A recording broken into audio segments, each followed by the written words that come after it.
What's up, CFO gang? It's your boy J Tuck. Haters down. Real Cowboys fans stand up, and you are now tuned into the Cowboys fans only channel. So I need each and every one of you, everyone watching this channel right now, do your boy J Tuck a huge favor as we make a push for 1,000 subscribers. Go ahead, comment, like, subscribe, somewhere down there, and be sure to turn on that notification bell so you can stay updated with all Dallas Cowboys news and content, man, because you gotta turn that notification bell, because sometimes I have shows scheduled, but sometimes news break, and here we are, man. So go ahead and turn that notification bell so you can stay updated with the CFO gang, man. So just last Friday night, after party. Shout out to my guy Nix. Shout out to my guy Space Cowboy, Rome Cowboys Fan Talk family. We did a whole mock draft show, and then me and Nix went after and did an after party and did a whole mock draft show again. And we ran a whole mock draft simulation, went through a lot of these picks, had really in-depth conversations. Shouts out to everyone who joined in. But when we got to the later rounds, right, there was a debate about speed demons, man. A guy that we can bring in that can not only take the top off over the defense, but also we can add to special teams on punt return and also kick return, just a burner. Because to be honest with you, CeeDee Lamb's my guy, but I need CeeDee Lamb off of punt returns immediately. Like, get him off of punt returns ASAP. I don't want to see any of that in the 2021 season. And to be honest with you, I really don't want to see Tony Pollard on kickoff return anymore either. So who are a few guys that we can bring in that can be just a special teams weapon, just a speed guy, but also possibly get some reps, at the slot position to take the top off the defense and open up the underneath routes for our dynamic wide receiver core. Now, I know what y'all probably thinking. Tuck, are you about to jump off the Pitts train and hop on the Waddle train? No, I don't think this is going to be a top 10 guy, so we can probably get that out of our heads. I don't think we're going to take one of these guys at the top 10 position. I just don't see it's going to happen.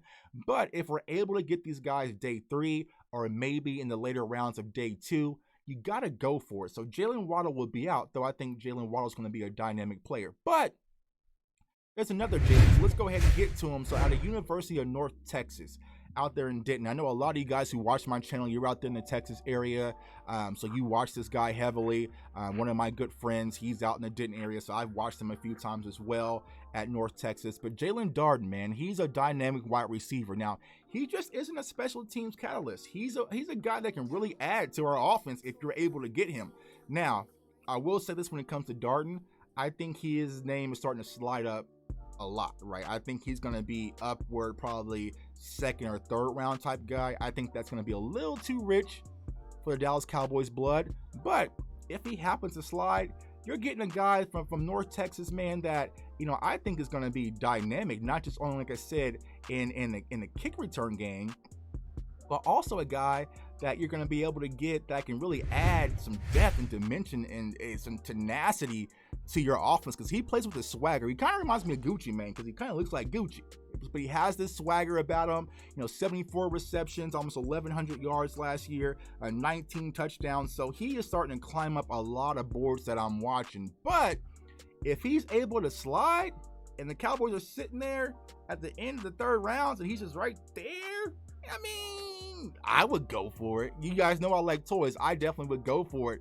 And so if you're able to get a guy of this caliber at Jalen Darden, I definitely would bring him in. North Texas had a lot of dynamic weapons. Another Jalen, right? And Jalen Guyton, who was a guy that we brought in, undrafted guy. We brought him into Dallas. He was on the practice squad, played a lot, in preseason. We let him go. He's currently, in the Chargers, and he's adding dimensions in, a deep ball threat to their offense out there in LA, not San Diego, out in LA. So if we're able to get Jalen Darden, I believe this Jalen can actually do the same.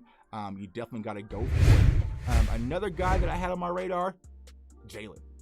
Everyone's name is Jalen. Jalen Waddle, Jalen Darden, Jalen Guyton, Jalen Virgil. My son's name is Jalen. Shouts out to Jalen Rose.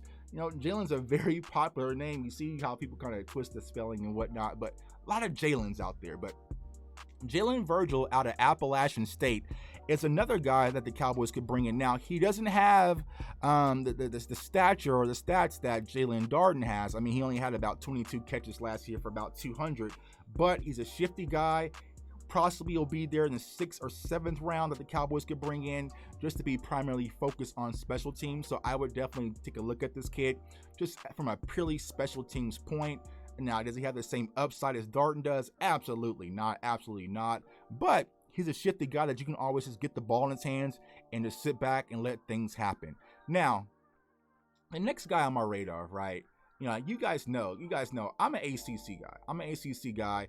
Florida State, right? So you're always saying, Tucky, you like these ACC guys. You like these ACC. What? Because I'm constantly watching my team play. So when I'm watching my team play, I'm watching the opponent. But another guy that kind of stood out to me this past season was Tutu Atwell, right? Kid out of Louisville. He's a dynamic wide receiver.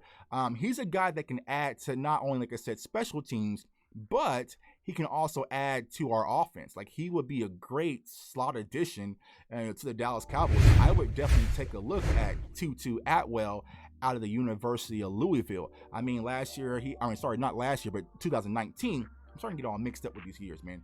2019, he had about 70 receptions, 1,200 yards, 12 touchdowns, and he's from Miami, right? And we all know Miami speed is a lot different from other. You have Miami speed, you have Texas speed. I mean, Florida speed, Texas speed, man. So they're a lot different, man. So you get a kid, from Miami, played at Louisville, dynamic wide receiver, had a great career out there in Louisville, man.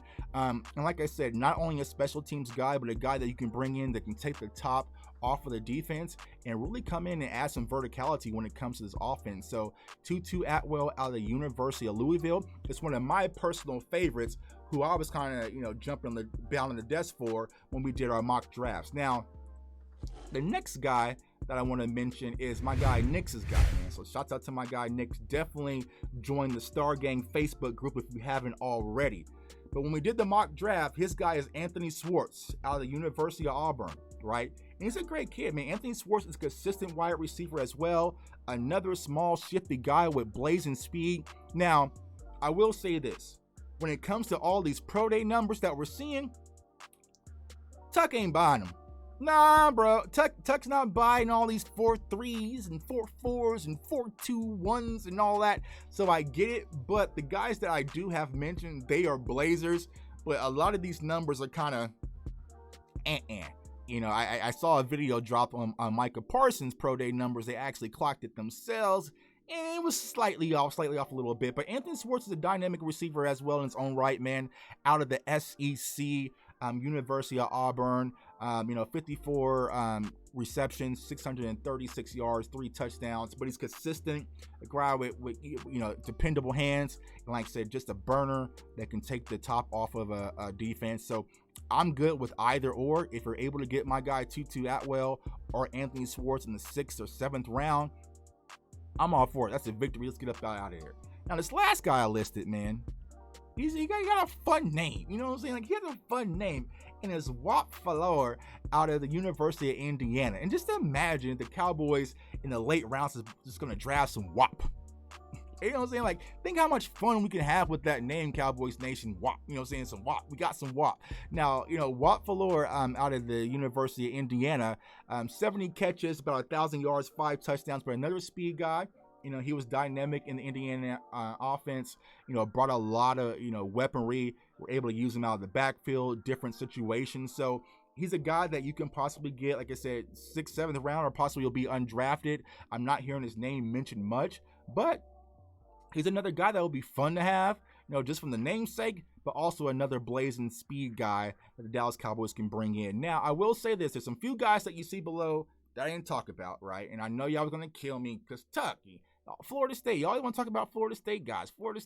Well, I'm taking Tamarion Terry if he's available, bro. It just is what it is. Like, I think, honestly, I would take him a lot earlier than I would probably take a lot of people on this list. Maybe outside of Darden.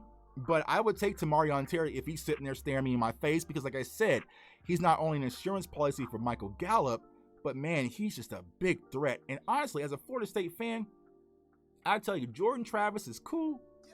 James Blackman is cool. But he did all this without a quarterback. He didn't have no quarterback. He didn't have no offensive line. It was just chaos in Florida State, man. He was able to still put up monstrous numbers, man. He opted out, but his pro day numbers were solid. I haven't heard much about him, so if he falls to us in the late rounds, I'm taking Tamarion Terry, and I'm definitely not looking back.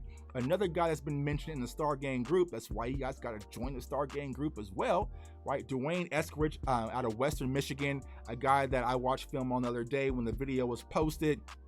Shifty guy, Blazer, definitely another dynamic player we can add to this offense and to this team. And this last guy, right? I know I live here in Kansas City, so I'm like 15, 20 minutes away from Lawrence, Kansas, Rock Chalk Jayhawk, and we're not going to talk about basketball right now. But Puka Williams, though Puka Williams has had some off-the-field issues, hell, Les Miles has had some off-the-field issues, right? Puka Williams is a guy that we can bring in. Now, he's not a wide receiver. He's a running back. He's more kind of cut from the Tony Pollard mold. But if you're able to bring in him in the 7th round, or maybe as an undrafted free agent, or sorry, undrafted player, I would definitely take a look at Puka Williams, because as we all know right now, we do got 17 games lined, so we're going to be playing in the Patriots, right? So going to New England, so we're going to need more bodies out there. We don't want to run Zeke into the ground. We got Tony Pollard. We can bring in a Puka Williams, man, to kind of have some more extra bodies when it comes to the running back position, and he's dynamic. And Kellen Moore likes dynamic, shifty running backs who can catch out of the backfield, just make things happen. So I'm all for Puka Williams, man. So that's my list, man. Let me know, did I miss anybody? Who else you guys got? Some speed demon sleepers saying, Tuck, you missed this guy. You got to go check him out, because I definitely will, because that's what we do. We are the culture. You guys give me information, I get information from y'all. We build off of each other, and we build this Dallas Cowboys platform to where we're at today. I cannot do this without you guys, so I appreciate all your support. Continue to keep pushing, man. I'm starting to get excited about this Dallas Cowboys, off season. There's a lot of floating conversations about my guy, KJ Wright. I'm not going to dive too deep in that, because y'all know what happens when Tug speaks. I get myself in trouble sometimes, man. But I'm starting to see the Cowboys start to make a little bit more momentum and moves. We're getting closer to that draft day, and I can't wait. We're definitely going to be live on this channel and also on the Star Game podcast channel doing a live draft. It's going to be crazy, y'all. We did a live giveaway and giving away jerseys. You missed out because you were sleeping. You didn't turn on the notification bell. We're giving away jerseys. Me and my guy Nix. We might do a lot more, so that's why you got to subscribe to the channel. Turn on that notification bell and stay updated, man. It's your boy Jay Tuck. Hope everyone's staying safe, staying blessed, staying encouraged, and I'll holler at you guys later. Go Cowboys. Let's get some burns, man. Let's get some speed. That's what speed do. I need my Tyreek Hill when we come to Kansas City, man. Speed, speed, speed, speed. Let's go. Peace.